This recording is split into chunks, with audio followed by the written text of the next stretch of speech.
Bonus Tracks, the official blog of Spotlight On, is currently accepting submissions for reviews and opinion pieces related to the topics we cover in the podcast.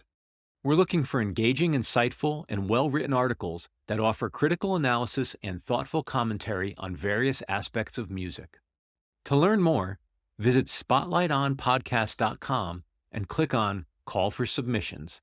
Thanks.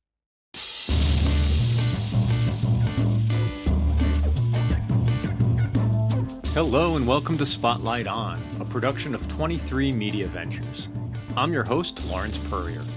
Today, the spotlight shines on Peter Kruder and Roberto Di Gioia, who join us to talk about their new but long-gestating duo project. Viennese artist, producer, and DJ Peter Kruder is one of the legendary figures in electronic music, known for his pioneering work as a member of Kruder and Dorfmeister. Kruder and Dorfmeister, named after Peter and his collaborator Richard Dorfmeister, is an Austrian duo who broke out creating trip-hop and downtempo remixes of pop, hip-hop, and drum and bass songs. Equally independent and innovative, K&D have recently announced their 30th anniversary tour, slated for later this year.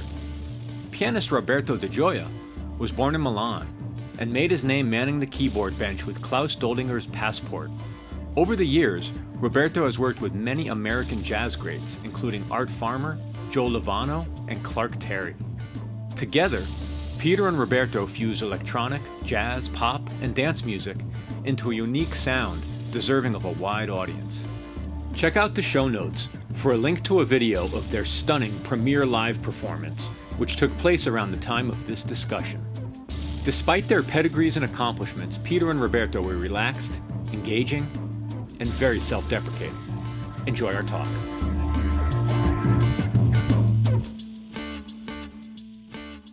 Thank you both for making time. It's so exciting to be able to speak with you. Thank you. I began my day listening to the album one more time before talking with you.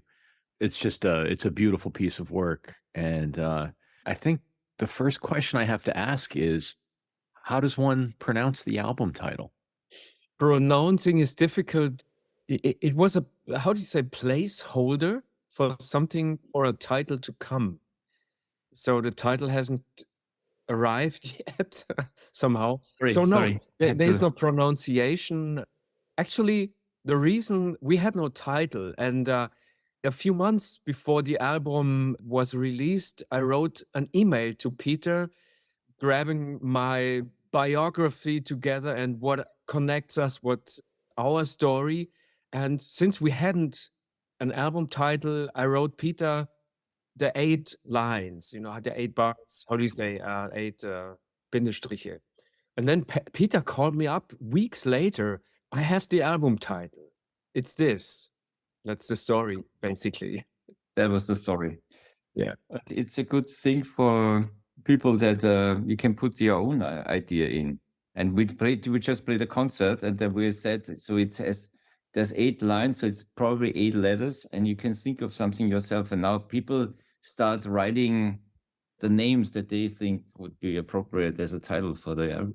That's amazing. Yeah. Yeah. That works out quite well with the music. I think it's very evocative and open to journeys and exploration. That's what we thought as well.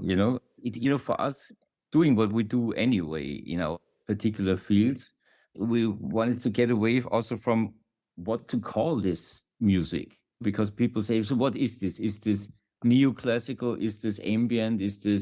What kind of music is this? And we just don't have a title for it, really. It's just music that is a big part of our history, and out of this long history in music and us getting together, this came out, basically. So we had no intention to do an ambient album or a neoclassical album or anything. We just wanted to make an album of nice music and put Roberto's incredible piano talent and my vintage synthesizers together.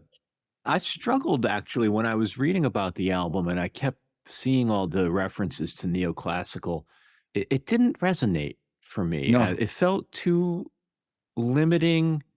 I hope this word doesn't bother you, but it felt almost like a after the fact or contrived label to put on it.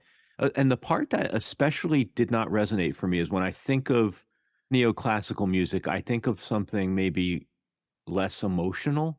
And I find this music highly emotional, not a specific emotion, but highly evocative. Mm-hmm. Interesting. Yeah.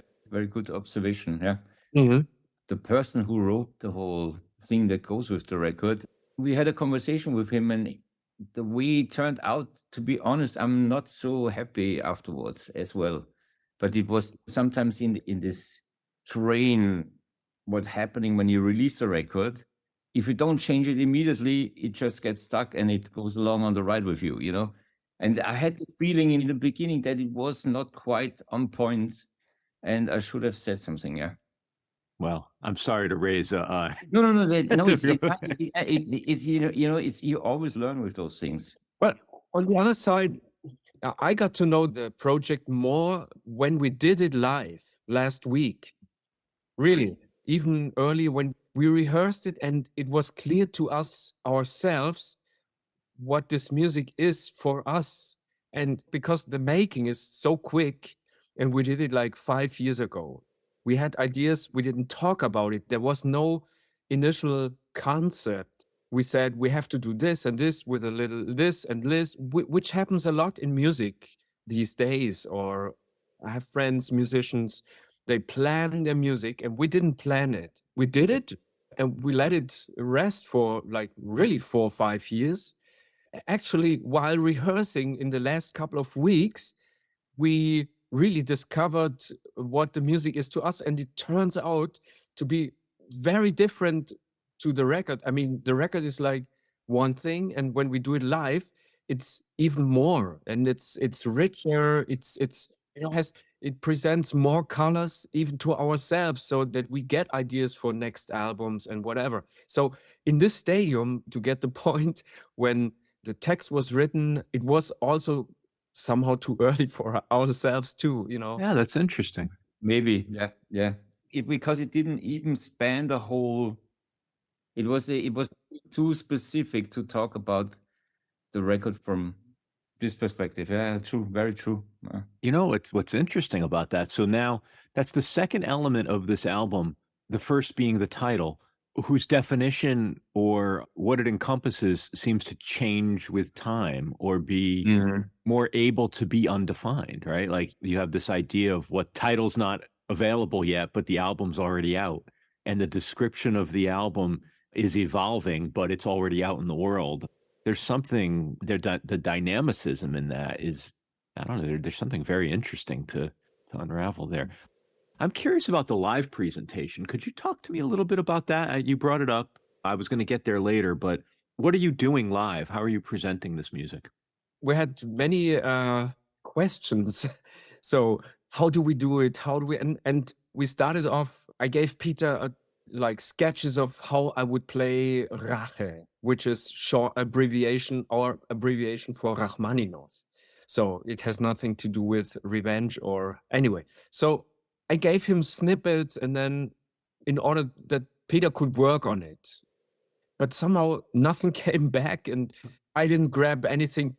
So we met, and then we played, and we said we could change this. We could enlongen or make this part longer. And so we talked a lot. And then there was one point where we just improvised more and more. And the most important thing is that Peter, actually, may I say that Peter really started to play synthesizers in order to reproduce the album by pushing buttons and turning knobs. So we created our live versions, which are 50% are very different from the album, but it keeps the heads, the themes, and the harmonies, and the emotion, and whatever it keeps, but it makes it richer to reach, the audience. Yeah. And Peter started off with a few notes on the synthesizer, and on each of the 16, 18, 20 rehearsals, he said, what could I add more? And we talked about what can I do better. It was really getting better each time we did it. And it's still, every time we do it, we rehearse it or play it. And it's so different to the other versions, but you can still recognize the music, of course. Right.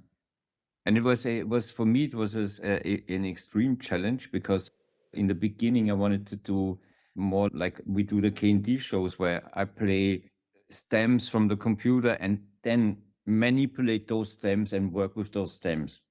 But Roberto said, no, you have to play live. You have to play live on the synthesizer. And I said, no, the last time I played live on an instrument was in my youth, when I played in a shitty guitar band. and I'm not going to do that. But he was very persuasive. And then we tried one song, and it turned out really good. And then in the end, we played, I think, 16 songs in the show, and 11 of those are completely live, without any sequence or without anything. Yeah. And it's so much fun, you know. I had to really train and work on the instrument to be able to perform live without any hiccups, really. But in the end, it opened up a new perspective for me, which was absolutely brilliant. And I thank him very much to I thank you too, Peter. You know, the cool thing, he is so amazing on the piano. I could even play a really wrong note, and he would just play something around it and make it right again. So I have the best safety net that's possible. So I could pick up that challenge. So I'd like to stay in this line for a moment. I have a follow-up question for Peter and then one for Roberto.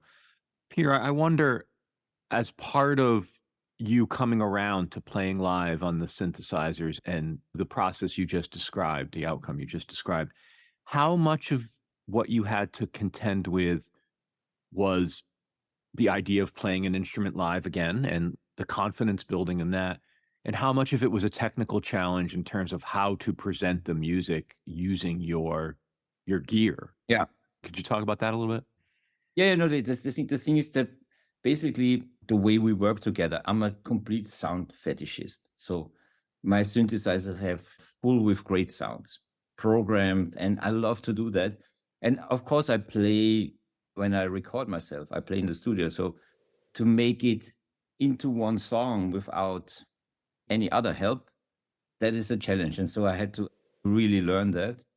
In the combination with the sounds, I find a simplicity for me that works very well with the music that Roberto is doing around it. When we play live, Roberto's piano playing is the base, it's the foundation. Mm-hmm. And me is the coloring on top, mostly.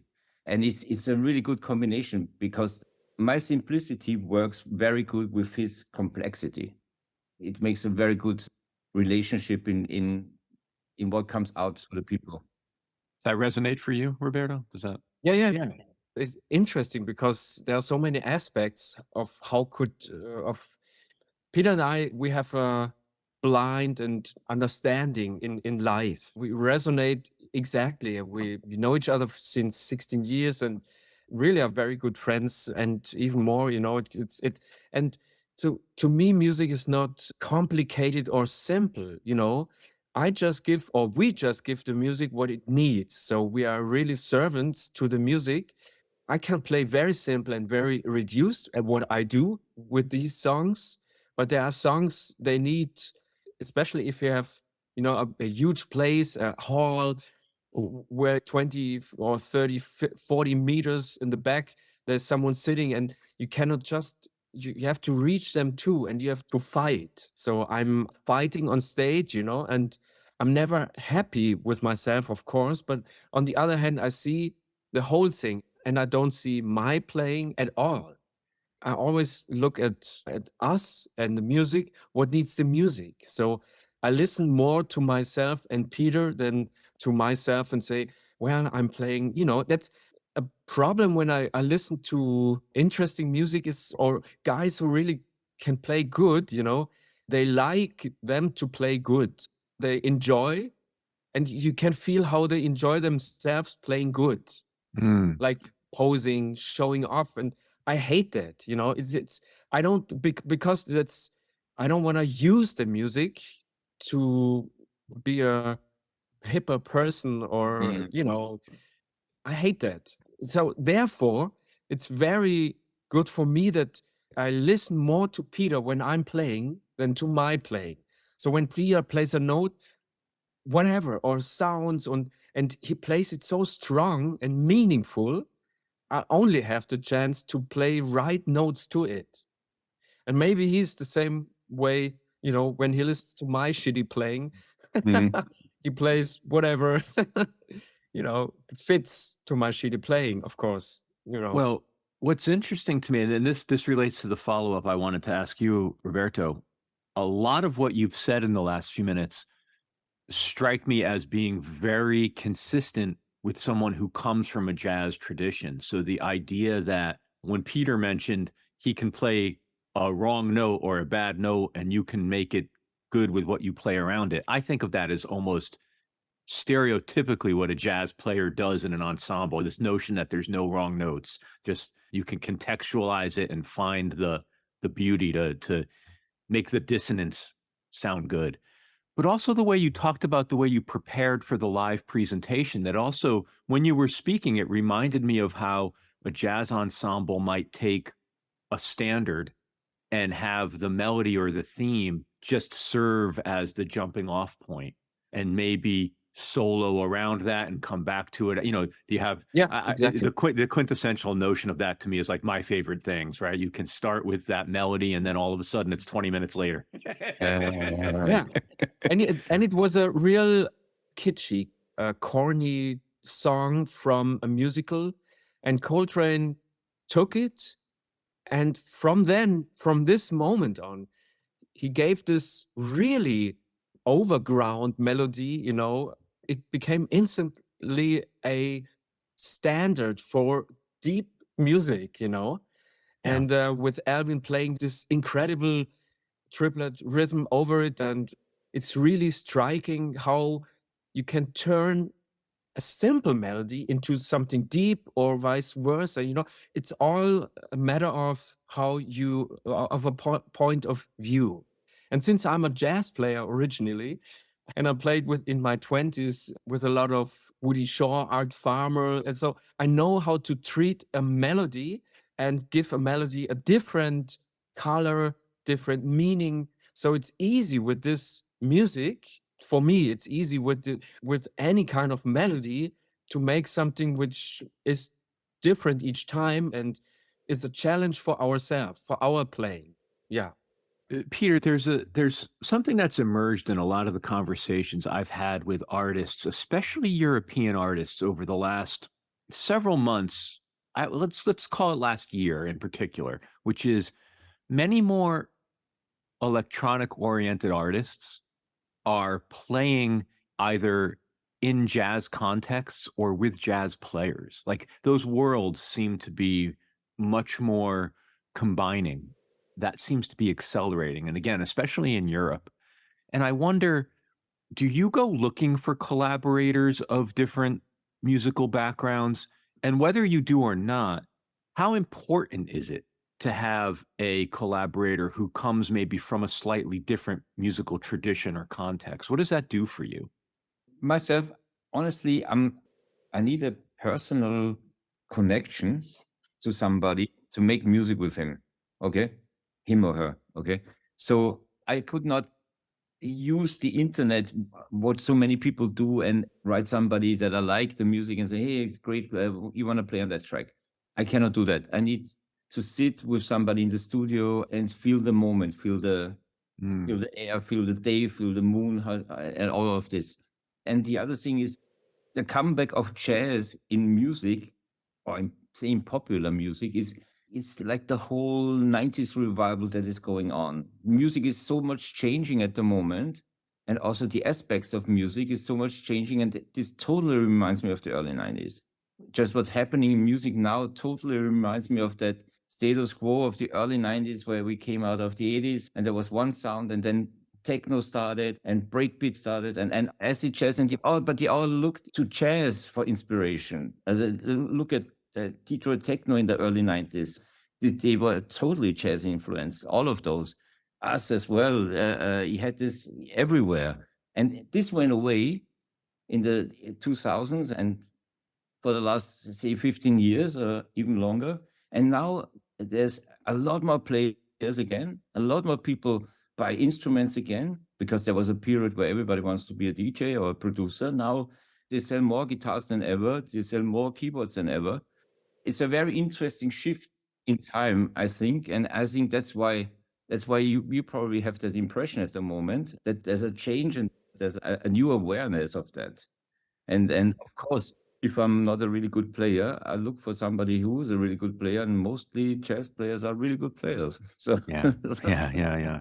Well, the other thing that has been my sort of pet theory about a lot of this as well is that what you talked about happening in the 90s, I actually think that had a very big impact on jazz. For those of us old enough to remember, there was a period of time where, especially in the 80s, where the narrative was, is jazz dead? That was the question. And this sort of post-Miles, post-Fusion, just nobody knew what was next for the music. And was it going to be conservatory music?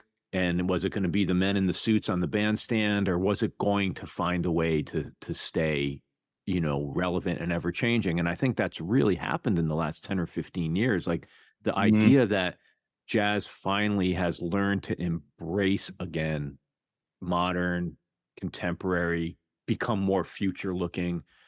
Even the way it's influenced it now in American hip hop and pop, like you can hear jazz in the culture in a way I don't think I expected to again in my lifetime, and it's very exciting. It's very exciting. Totally agree. It's just it's an interesting thing, because when I was growing up, when I was like, let's say 14, around that time, jazz was very intellectual, and when I listened to jazz, or I was confronted with jazz, it was always like, you're maybe too small to understand. And then in my early 20s, when I started my music career, really, I got introduced to people who danced to jazz, who were not sitting down and listening, who really freaked out when they heard John Coltrane and ran through the apartment and playing saxophone, air saxophone, and I felt a real joy. And this was the moment where I understood, hey, this is much more than some intellectual bullshit. It's really an emotional music, and there's so much in it. When this barrier was gone, I totally embraced jazz, and I understood it from a much deeper and spiritual perspective than all those years before when I was young. And this was for me the turning point. And I think this was also one of the reasons why jazz had, at a certain point, a problem to grow. It was especially in Europe here, when it became the intellectual music. I think this was the moment it stopped growing, really. Yeah, it lost its connection with the fact that it started as dance music. It was dance music. As music in clubs. This is also such an incredible thing to think. There was a period before there were records and turntables and DJs who had clubs. Every club had a band, and there was musicians in there, and they played. Some clubs played standards, but some clubs played really completely abstract, weird music, and people dance their ass off too. Yeah, it's phenomenal. Better communicate it to people. I think there could be a good film in this about the whole history and what it really meant for people. Also, the standard of being a player. You see it in all music. You see it in some blues music. There's really bad guitar players, but they just play wonderful, even though they are not super talented, but they just hit the right notes. And there's players who hit 1 million notes a minute, and they don't touch you in any form. So yeah, I mean, some of those blues players, you could give them a 2 or 3 string guitar and they would get more out of it. I mean, from the Lomax archives, you see those videos. I mean, these guys, they play on 1 string and you cry. I have tears running down my cheeks when I watch those guys singing about how poor they are. That's amazing music to me. Yeah. We'll be back with more Spotlight On right after this break. If you like what you've heard so far, please share us with a friend and leave a review on your podcast platform of choice. For past episodes, web-only exclusives, and to join our mailing list, visit us online at spotlightonpodcast.com. And now, back to Spotlight On. I don't want you to give away any of the sort of secrets of the music, so I want to ask this question, and maybe I'll even withdraw it a little bit, but I'm curious about the instrumentation on the album. because when I looked at the label copy, the only credited instrument is piano. Everything else is around production. And I get that, I sort of understand that from an electronic music perspective, but I wonder, what were you doing in the studio? Oh, no, it's another thing I somehow a little bit regret, because in the years when I really discovered jazz for myself, all the good records, all the good Herbie Hancock records, everything, they all had the instruments on the back.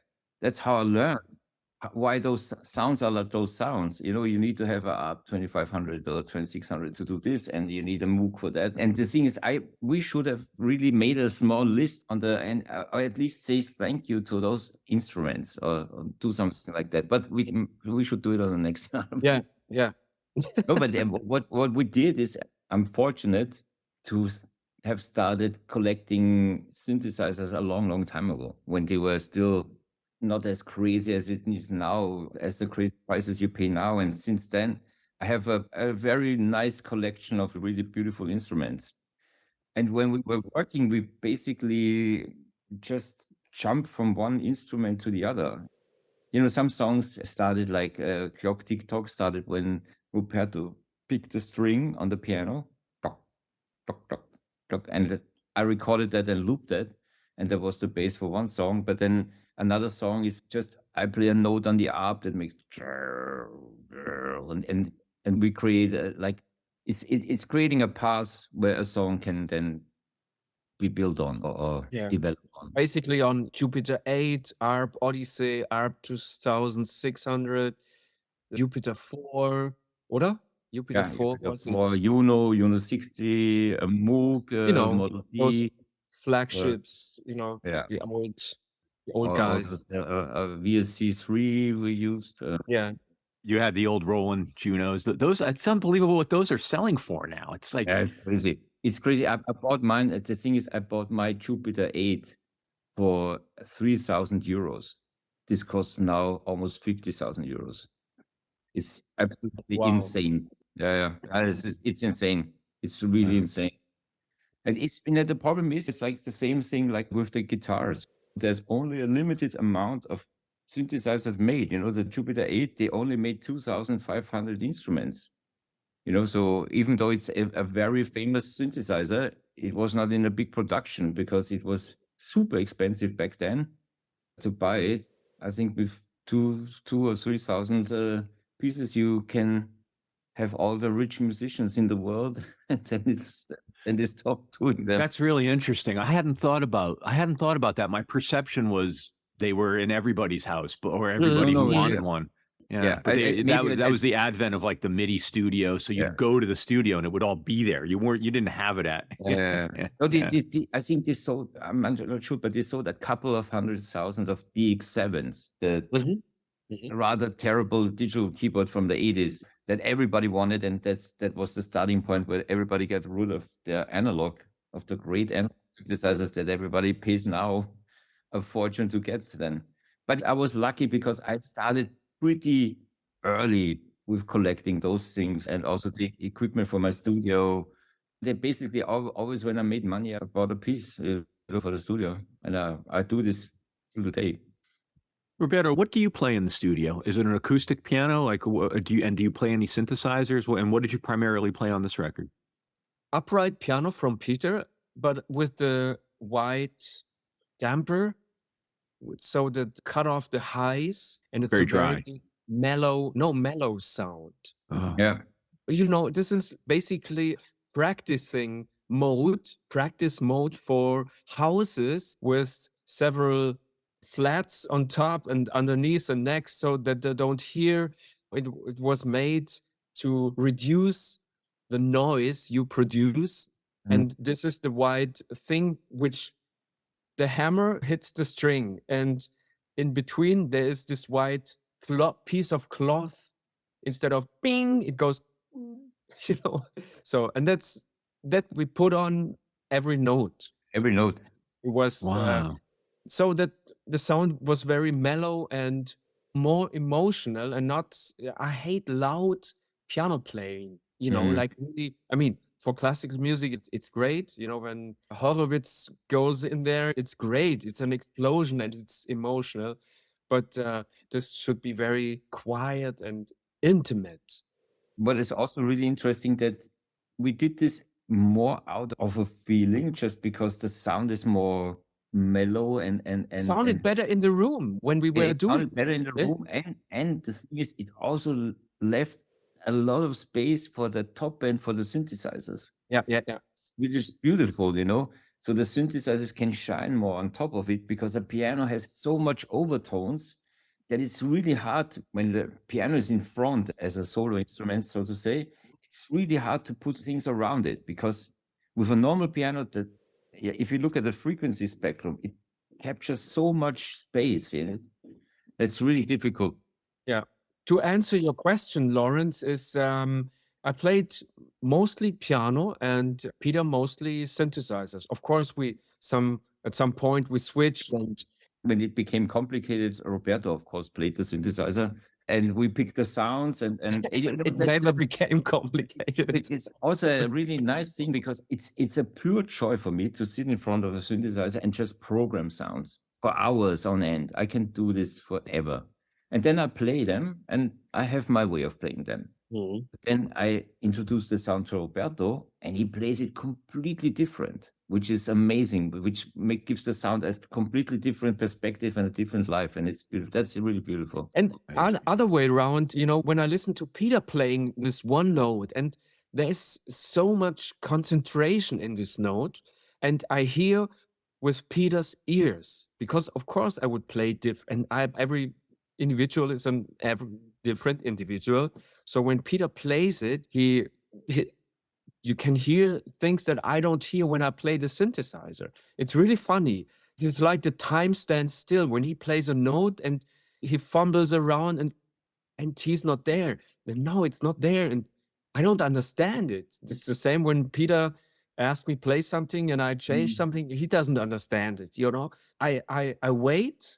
And after 15 minutes, you know, he's got it. And I love it so much, you know. So there are compliments, you know, going on. And it's really a great way of communication. And there's never any kind of who does it better. It's just like two little rivers flow together, and it becomes one water. I don't know, you know, how to describe it. You know.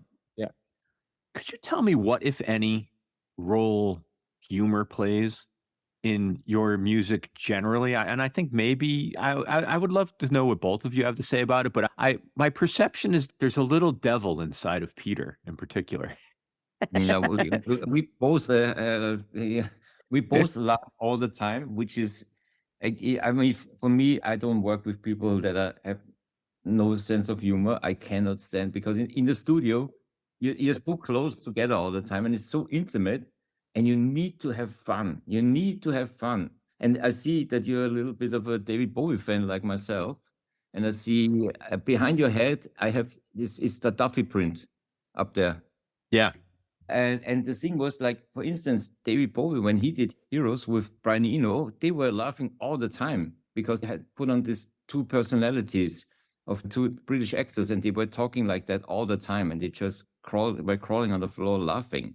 On the other side, did this really hard, heavy record, you know? Yeah. So I think it's really, for us, it's really important. And it starts in the morning when we see each other with somebody has to say something to the other, and we laugh until we go to bed again. And also, we needed to extend our program for the live show last week in Vienna. We played at the wonderful concert house, one of the most famous houses in the world for orchestral music and orchestras, and Vienna Symphonic are there, you know. So we needed to extend the program, and we came. I don't know how it came to existence, but I played the Richard Strauss or Johann Strauss Donauwalzer. Bum bum bum bum bum, blum blum blum blum, as an anchor. But I started to play it so slow.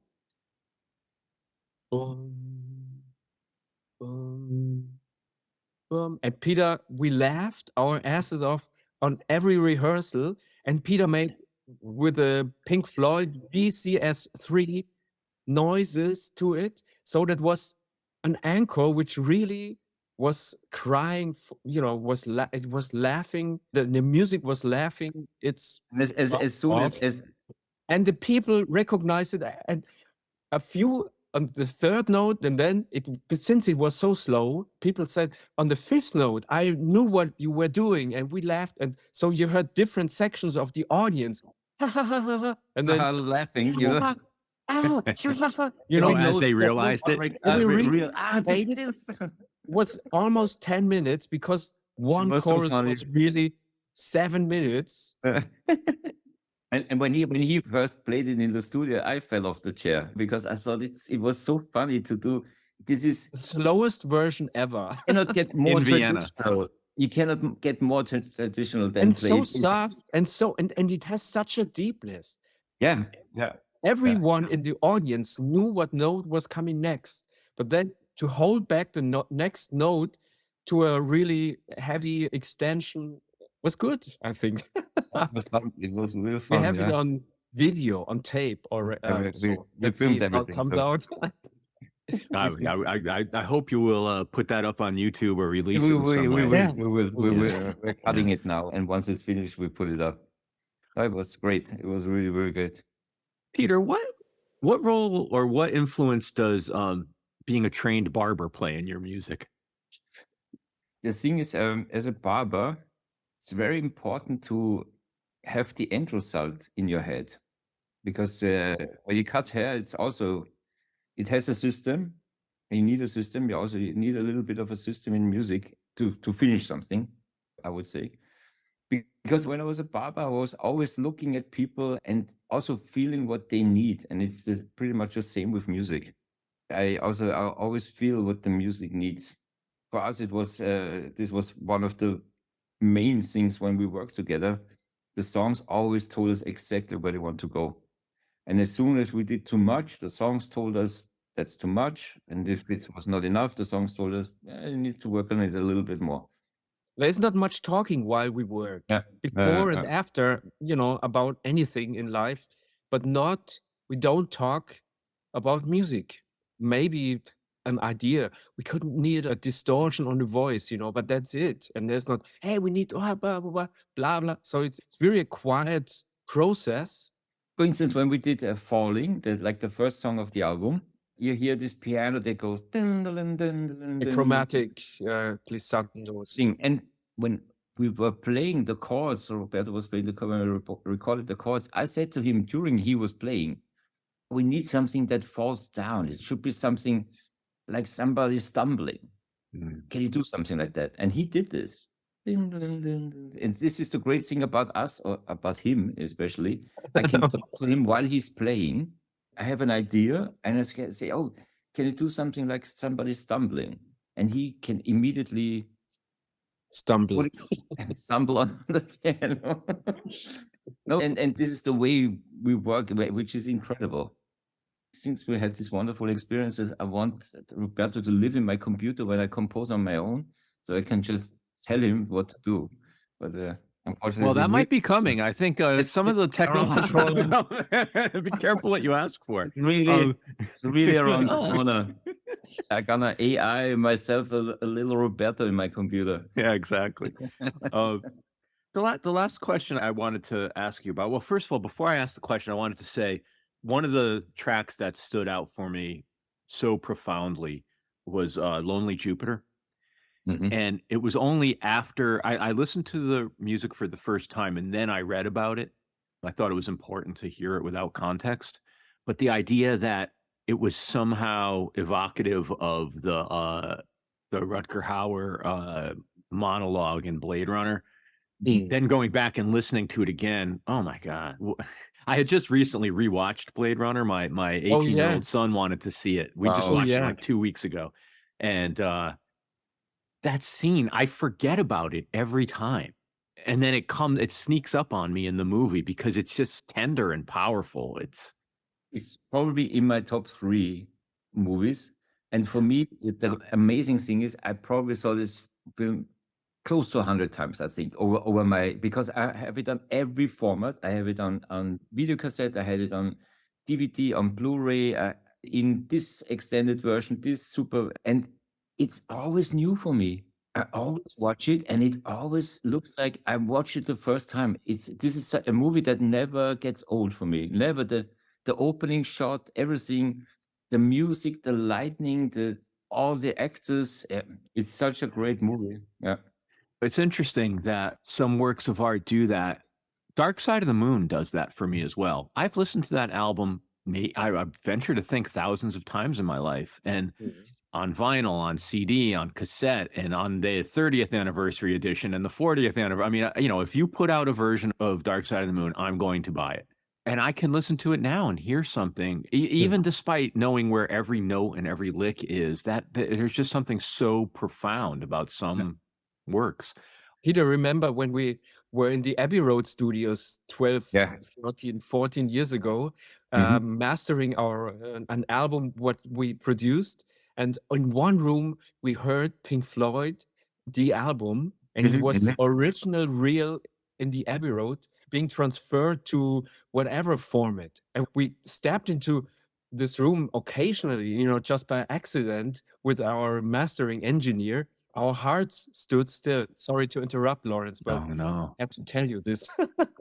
was crazy. Isn't it amazing how the tapes themselves are? I mean, it's the tape, like those, they're the totems of the. I know that when we were at Abbey Road, we were in Studio 2 where the Beatles did everything. When we walked around and there was just a little piece from the wall dropped out on the floor, and it just broke out, and Roberto took it and put it in his pocket, and I sat on it all the days, and it looked like Coke in a little plastic thing, and we were flying back.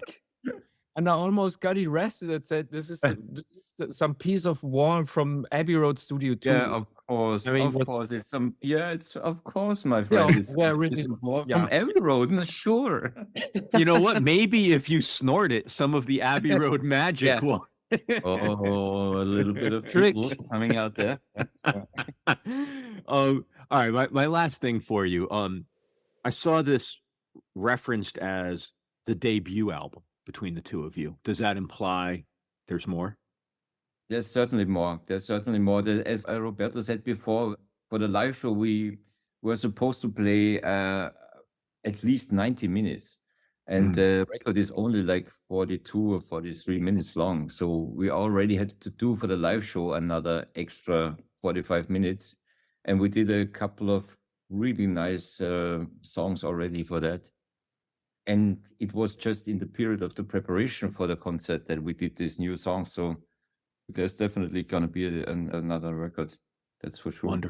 Wonderful. I if there's any chance of you bringing this music to America, I very much would like to see it live. Yeah. We'd love to. We work on that. We try to find the right people to get this together to tour it a little bit, because it's just beautiful to play. Also do this because it's so detached from what we did, both of us probably did before. And it's such a wonderful experience. And also for the people who know us, who know both of our workspace and work, what we did, and to experience this is just such a departure and so unexpected, but so good. We love to do more. Definitely. Wonderful. Thank you so much, Peter Kruder and Roberto Di Gioia. And as always, thank you for listening to Spotlight On, a production of 23 Media Ventures. I'm your host and executive producer, Lawrence Purrier. We're produced and edited by Michael Donaldson, and our theme music is by Q-Burn's Abstract Message. For past episodes, web-only exclusives, to make a donation to support our production, and to join our mailing list, visit us online at spotlightonpodcast.com. Thanks for listening, be safe, and stay in touch.